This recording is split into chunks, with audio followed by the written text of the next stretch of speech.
এই রেডি হয়ে গেছি বিকেলবেলা। দুপুরে খেয়ে দিয়ে এসে একটু ঘুমিয়ে নিয়েছিলাম, খুব কষ্ট হচ্ছিল, বলেইছিলাম একটু ঘুমিয়ে নেবো। এখন রেডি হয়ে নিয়েছি, বেরোবো সম্ভবত দীঘা। একটু এদিক ওদিক ঘুরতে বেরোবো। এখানে মনে হয় বারবিকিউর প্ল্যানিং আছে, ঠিক জানি না কি আছে। তবে রৌনক বলছিল যে একবার জগন্নাথ মন্দিরটা দেখে আসবে, তাই জন্য যাচ্ছি এখন সম্ভবত দীঘা মেরিন ড্রাইভ দিয়ে। ও ড্রাইভ করারও ইচ্ছে ছিল, তো সেই জন্য যাচ্ছি। ওরা অলরেডি বেরিয়ে গেছে ওয়াচ টাওয়ার দেখতে, আমি আর উঠে যেতে পারিনি, এই নিচে নামছি। চলো, বেরিয়েছি দীঘার উদ্দেশ্যে। দীঘার ডিস্টেন্স এখান থেকে 17 কিলোমিটার মতো। যাব ওই মেরিন ড্রাইভ হয়ে। মেরিন ড্রাইভটা নিয়ে খুব এক্সাইটেড ছিল রৌনক, গাড়ি চালানোর জন্য। বাঁদিকে সমুদ্র আর একদম স্ট্রেট রাস্তা। তো শুধু রৌনক না, আমরা সবাই এক্সাইটেড ছিলাম। আগে একবার গেছি এটা দিয়ে, কিন্তু এইবারের এক্সপিরিয়েন্সটা অন্যরকম, যেহেতু স্টিয়ারিংটা রৌনকের হাতে। যাকে এসে গেছি মেরিন ড্রাইভ। এই টার্নটা নিলেই, ডান দিকে টার্নটা নিলেই আমরা দেখতে পাবো পুরো বাঁদিকে সমুদ্রটা আছে, আর চারপাশে পুরো দোকানদানি হয়ে গেছে, মেলার মতো একদম লোকজন। আমার মনে হয় এখানেও কিছু লোকজন ঘুরতে আসে। এই যে সমুদ্র অলরেডি দেখা গেছে, আমরা এবার টার্ন নেব, পুরো বাঁ হাতে সমুদ্র রেখে বরাবর যাব। এসে গেছি দীঘার কাছাকাছি। দীঘার গেটটা একটুখানি তোমরা দেখতে পেলে, কারণ আমরা তো ওই দিক দিয়ে আসিনি। দীঘার গেটটা আর ক্রস করতে হলো না। দুর্দান্ত সুন্দর ওয়েদার ছিল, সন্ধ্যেটা যেহেতু পূর্ণিমা ছিল, খুব সুন্দর চাঁদ। যাই হোক, চলো, দীঘার জগন্নাথ মন্দির আমরা দূর থেকে দেখতে পেয়েছি, কিন্তু পুলিশ রাস্তার কারণে পুরো আমাদেরকে ঘুরিয়েছে একটা অন্য রাস্তা দিয়ে। যাকে চলো দীঘার মন্দিরটাই যাই। মন্দিরে যাব কি, আমরা তো গাড়ি থেকেই লাইন দেখে ভয়ে আর নামতে পারলাম না। এই যে পুরোটা দেখছো, এটা পুরোটা লাইন ঢোকার। এসেছিলাম তো জগন্নাথ মন্দির দেখতে, কিন্তু এত লাইন দেখেছি আমরা, তাই আর ঢোকার সাহস পাইনি। কাল প্ল্যান করছি, কালকে যদি আসতে পারি আসবো। এখন ওল্ড দীঘার ওই বিচে একটুখানি গিয়ে বসবো, তারপরে বেরিয়ে যাব। একটা কেক কিনতে হবে, কারণ ওই যাযাবর পরিবারের আজকে 8th অ্যানিভার্সারিতে এই ট্রিপটা করা হয়েছে, তো ওদের একটা কেক আমাদের নিয়ে যেতে হবে। এখন যখন যাব তখন নিয়ে যেতে হবে। আর এই সামনে ওয়াও মোমো আছে, কিন্তু এত খাবার আমরা খেয়েছি দুপুরবেলা যে এত ভালো গন্ধতেও আর খেতে ইচ্ছা করছে না। আবার রাত্রিবেলা অনেক অ্যারেঞ্জমেন্ট আছে, গিয়ে খেতে হবে। সেই জন্য আর আজকে উল্টোপাল্টা কিছু খাচ্ছি না, শরীর খারাপ করে দেবে। তাহলে এখানে একটু বসি। এই জায়গাটাও তো খুব সুন্দর সাজিয়েছে। পূর্ণিমা, চাঁদটা উঠেছে, চাঁদের রিফ্লেকশনটা জলে, আমি জানি না কতটা ভিডিওতে দেখা যাচ্ছে, তোমরা একবার দেখতে পারো। তো ভালো লাগছে না, আমি একটু সামনে যাই।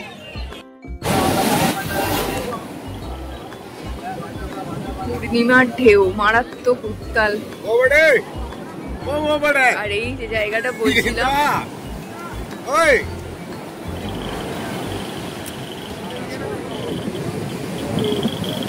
কি দারুণ লাগছে দেখতে।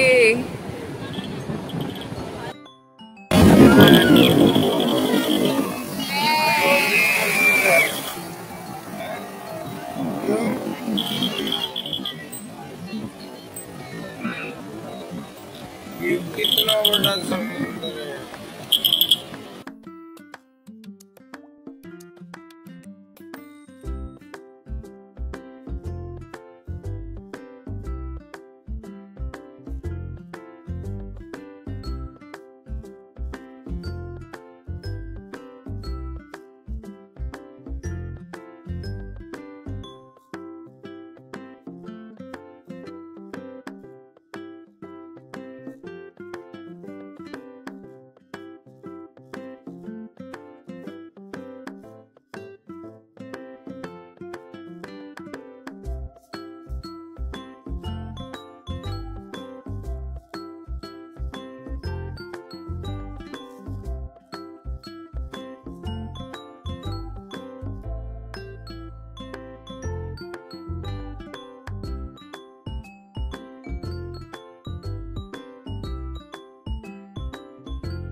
সঙ্গে উত্তাল দুর্দান্ত সুন্দর সমুদ্র, এত ভালো লাইট, আর তার সঙ্গে হচ্ছে হাওয়া তো আছেই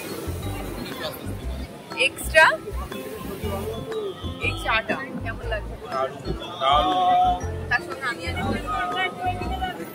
অনেকক্ষণ ধরে সমুদ্র দেখলাম, খুব ভালো লাগলো, খুব উপভোগ করলাম। এবার আমাদের যেতে হবে, যাচ্ছি। গাড়ি পার্কিং করা আছে সেখানে। যাওয়ার সময় রৌনক বলল যে ও বেলুন মারবে, ও খুব ভালো বেলুন মারে, তাই ওকে বলতে হচ্ছে, ও আমাকে বলছে তুই টার্গেট দে, আমি সেটাই ফাটাবো, আর ও সেটা ফাটাচ্ছেও।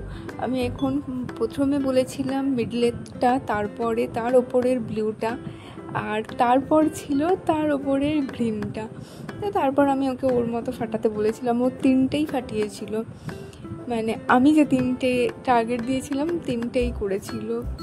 এটা খুব ভালো পারে আর করেও, রাস্তাঘাটে যেখানে দেখা হয় সেখানেই ওই বেলুনগুলো ফাটায়, ও এটাকে এনজয় করে।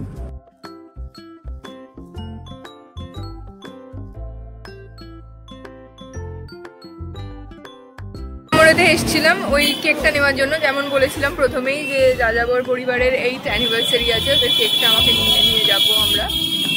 তো কেকটা নিয়ে নিয়েছি, একটা কফি এক্সপ্রেসো যে কেকটা সেটা নিয়েছি। ওখানে গিয়ে তো সেলিব্রেশন হবে, সেটা দেখাবোই।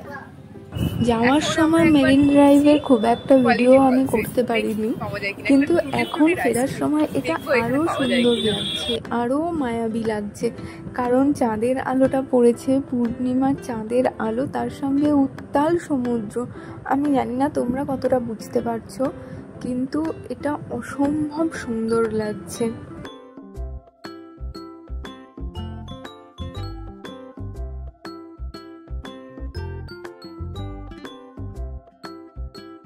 রিসর্টে এসে গেছি দীঘা থেকে, এবার ফিরছি। আরে কি সব ছবি টবি তোলা চলছে দেখতে পাচ্ছি।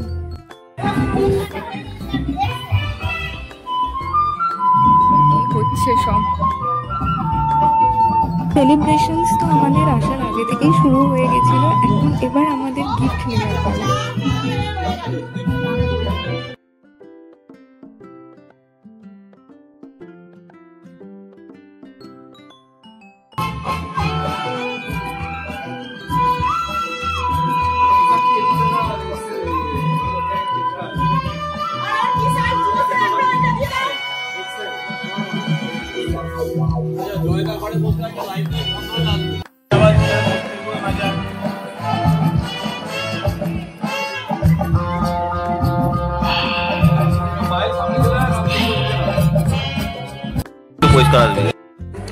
ভিডিও নিচ্ছিস তো?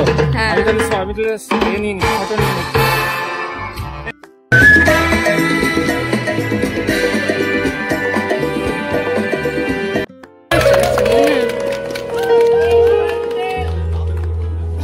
ও ঠিক কইছে, টেবিলে উঠে বসে এটা তুলবো, তাহলে ফট করে হাত দিয়ে দেবে না। আসার সঙ্গে সঙ্গে খেলাম চা, পকোড়া, সস, তারপরে শুরু হলো কেক কাটা। কেক কাটার পর আমরা একটু বসেছি এই দোলনাগুলোতে। কিরণকে বললাম একটু ভিডিও করে দিতে, তো অনেক ছোটোবেলায় বসেছি, তারপর আবার এতদিন পর। রৌনক তো আমাকে একবার তুলেছে আর নামাচ্ছিল না, ওর ওয়েট বেশি, ব্যাস ও আর আমাকে নামাবে না। ও যেহেতু ওর ওয়েট বেশি, ও না যতক্ষণ না ছাড়ছে আমি নামতেও পারছি না, কি সমস্যা।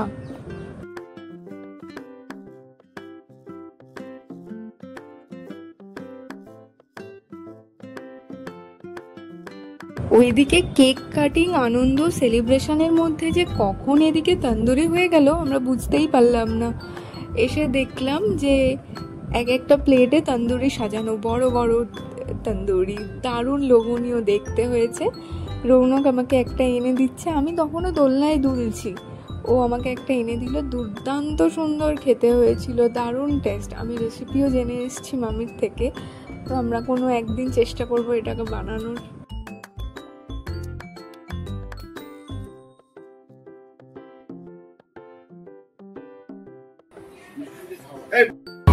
তন্দুরি হচ্ছিল, এখন নিয়ে খেতে বসে গেছি। দুদিন ধরে ম্যারিনেট হয়েছে, দারুণ খেতে হয়েছে, মানে ম্যারিনেশনটাও খুব ভালো হয়েছে, সেদ্ধ হয়েছে।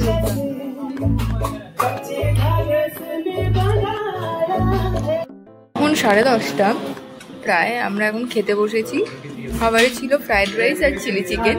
এবার এত করে ফ্রাইড রাইস দিয়েছে, আমরা পুরো একটা প্লেটে এক্সট্রা তুলেছি। এই যে 4 জনে আমরা এক্সট্রা তুলেছি এই দূরের প্লেটটা এতগুলো। আর এখানে দিয়েছে চিলি চিকেন, অনেকটা চিলি চিকেনও আছে। ফ্রাইড রাইস, চিলি চিকেন, এই আমরা খেতে এবার শুরু করি।